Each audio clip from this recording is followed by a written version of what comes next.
Welcome to the Business of Government Hour TV, a video companion to our flagship radio program. I'm Michael Keegan, your host. Each week, government executives and thought leaders join me for an informative, insightful, and in-depth conversation on improving government and its effectiveness. These individuals are truly changing the way government does business. How is the Smithsonian's National Air and Space Museum being transformed? And what is it doing to enhance its visitors' experience? I'll explore these questions and so much more with its Deputy Director, Chris Browne. Take a look and take a listen. Download the entire interview at Podcast One, iTunes, and at businessofgovernment.org.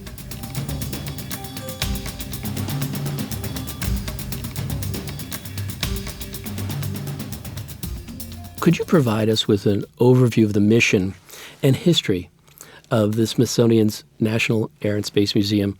How has its mission evolved to date? The museum opened in 4th of July, 1976. As we say, a birthday to the nation, a gift to the nation. So it's been over 40 years. And the collection, though, that much of which is in the museum even today, started long before. Obviously, we've got the Wright Flyer, the original Wright Flyer, but there were some very influential folks early on, Paul Garber and others, Hap Arnold, who saw took the opportunity and saw the need and case for actually collecting what we describe as artifacts, but think of aviation, aircraft, and obviously now spacecraft. So the collecting process started decades ago, but it became very apparent that the collection had matured and grown to the point where a museum dedicated to the purpose of showcasing the most prominent aviation and aerospace artifacts of the nation was needed. And so they built the Air and Space Museum very much right there on the mall, centerpiece. And it has been incredibly successful over the years, outpacing virtually every other museum in the nation and certainly in some cases the world in terms of the number of visitors. So it's certainly America's most visited museum. And we can get into it further, but Sure. The place has kind of gotten worn out over the years, and so that's the subject we'll get to in a moment. But the mission of the museum, as we see it, is really can be somewhat simplified to commemorate, educate, and inspire. And so we want to commemorate the past with what is the national collection of the most iconic artifacts. I mean, we have the privilege to care for and tell the stories about the most impactful aviation and aerospace artifacts in the world and certainly in the national collection. And then to educate, I mean, it's much more than just showcasing an artifact. I mean, the artifact on display sits silent without a story behind it. So our curators and scholars and docents and others work very hard to bring life and story to these artifacts in a way that can then educate our audiences, which are multiple. We are focusing, like many areas now, many organizations, on middle school and STEM programs. So the educational role of the museum has, I think, evolved and would suggest it's become even more relevant and more prominent now than perhaps it was in the past. And then it's all about inspiring folks in a way, and we think often in terms of school kids, but it's really a much broader audience. But inspire folks to use the examples of the collection and the stories behind them to think in terms of how can influence the future. And we may speak to it in a moment, but we're entering the year of Apollo, celebrating the 50th anniversary of Apollo, and much of those artifacts are in the national collection. And we talk about a moonshot, and how can we take that story, for instance, and other artifacts in the museum to really inspire similar future acts of incredible feats, as was the lunar landing. And so we've, as I say, feel very privileged to to be part of this, not just caring for the collection, but bringing the collection to life. And I like to look behind the curtain, so to speak, because there's a lot of things that have to be in place to make these exhibits work and the work you do. So how is the museum organized? And, what's the size and scale of operation, and what type of experts do you have on staff? We have a new director with us, Dr. Ellen Stofan, who comes to us from NASA. She was chief scientist at NASA and has a rich experience in planetary science and geology. And she's been with us, 6 months, 8 months or so. So it's wonderful to have her leadership and her priorities on board. But she, with the assistance of others, myself included, manage a staff of about 250 people. And then we have a very large cadre of volunteer docents and volunteer visitor services. And recognizing it's really not just the museum on the mall. Yes. We think of one museum, two locations. We have the Stephen F. Udvar-Hazy Center located out near Dallas Airport, which is a magnificent facility in its own right.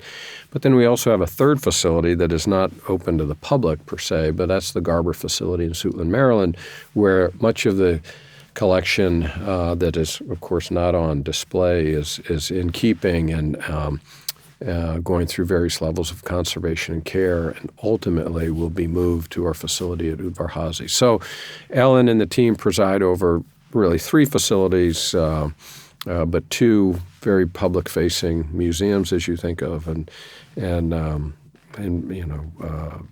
museums host over well in excess of 8 million people a year. So, Chris, you've pointed out that the National Air and Space Museum maintains the world's largest and most significant collection of aviation and space artifacts. I'm wondering if you could give us sort of an introduction into the strategic vision that frames the direction of the museum, and perhaps identify some key priorities for the museum. I think sometimes people think of museums as being rather static places, dusty, sort of dimly lit places where things are kind of collected. And certainly from my relatively brief experience, the opposite is the case. They're very dynamic. So for instance, the collection is growing all the time, and particularly in the areas of aviation and space.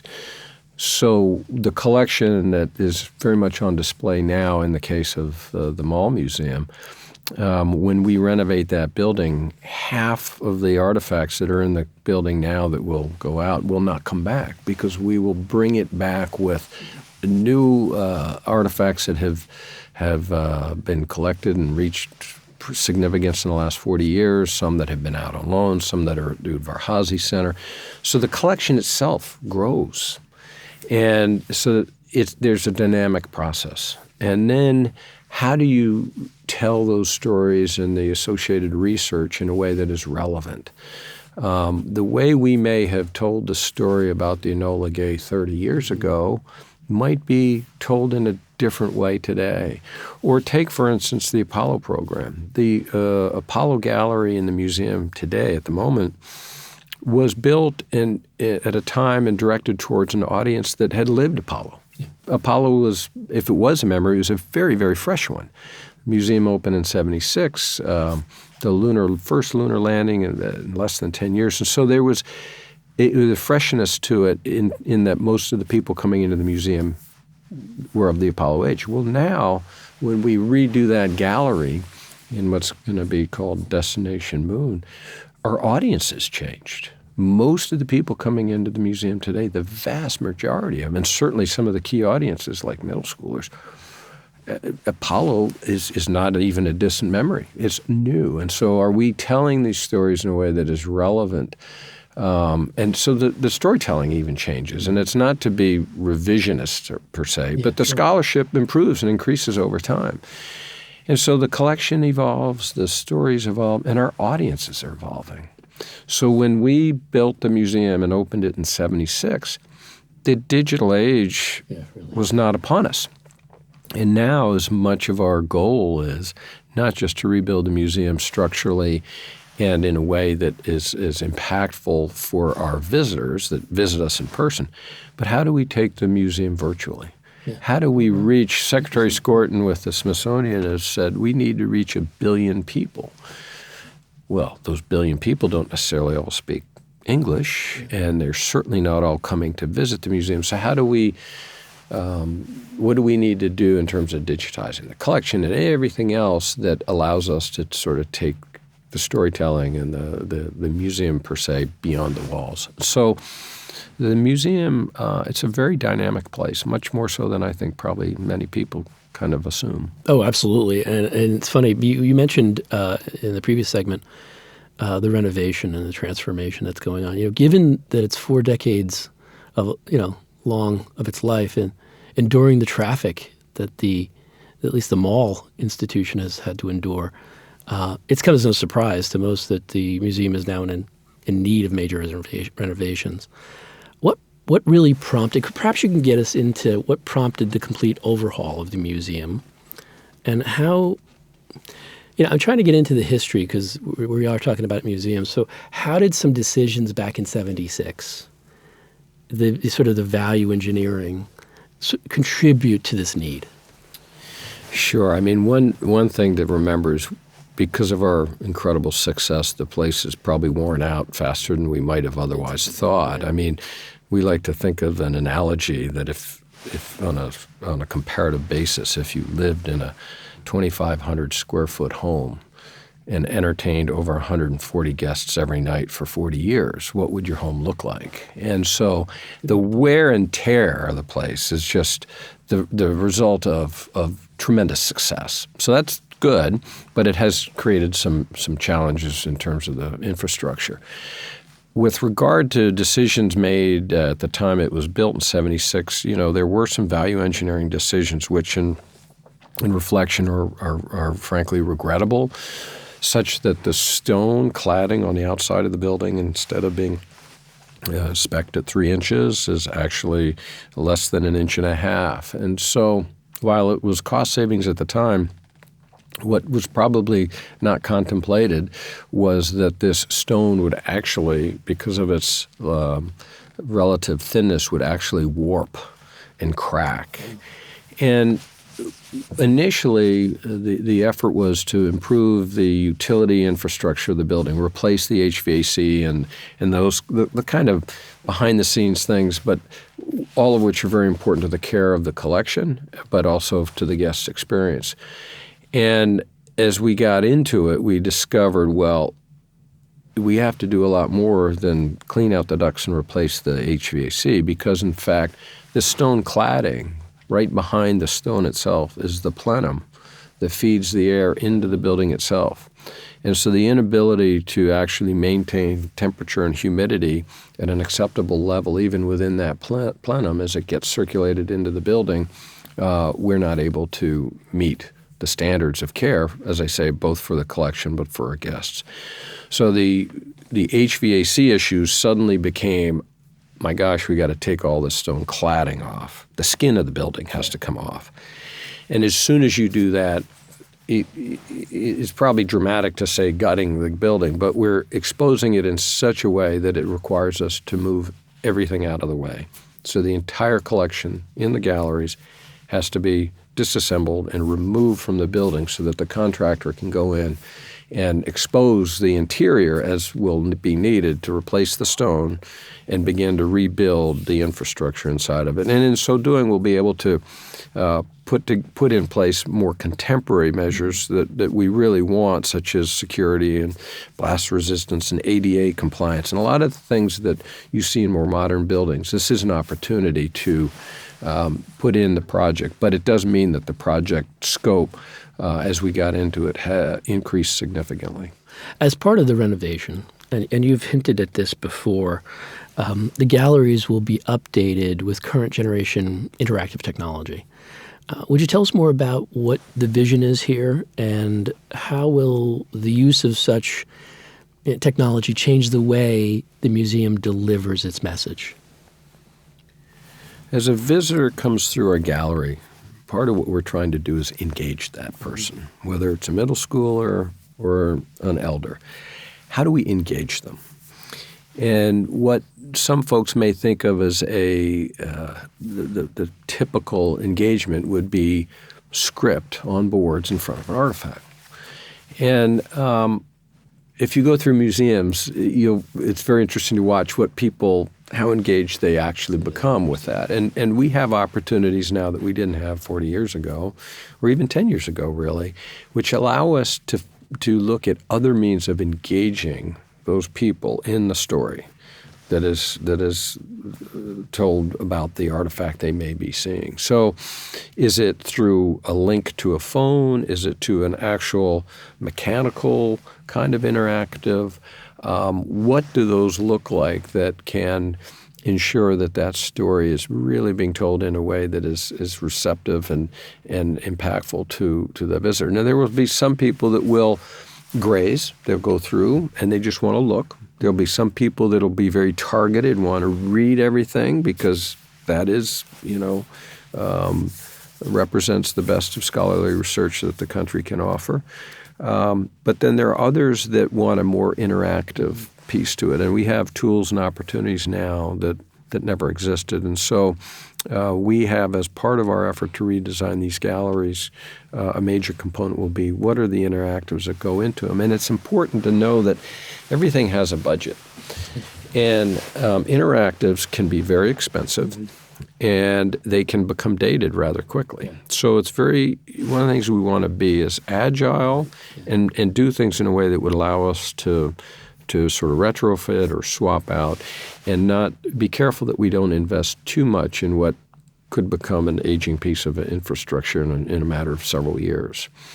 I should mention that the galleries themselves, the build-out of the galleries is being done entirely through private philanthropy. Wow. So again, the federal commitment is to do the building, but they will not do the galleries. That is on the generosity of the American people and others, corporate and individuals that seek to join us in this effort. And that's a $250 million campaign. We've got 23 galleries plus all the connecting common spaces to reimagine, if you will, using current technologies, interactives, graphics, and other design elements that will really make for a very impactful kind of wow experience that we expect.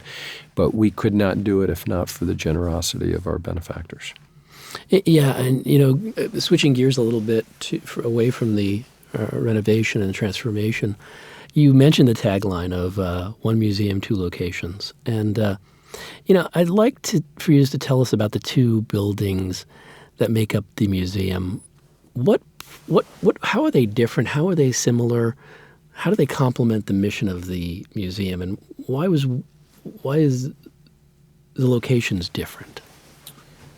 The two museums you, of course, refer to are the Museum on the Mall and then, of course, the Stephen F. Udvar-Hazy Center at Dulles. And that museum is the only museum in the Smithsonian inventory, if you will, that's been financed entirely through private philanthropy and most significantly by Stephen F. Udvar-Hazy and his family.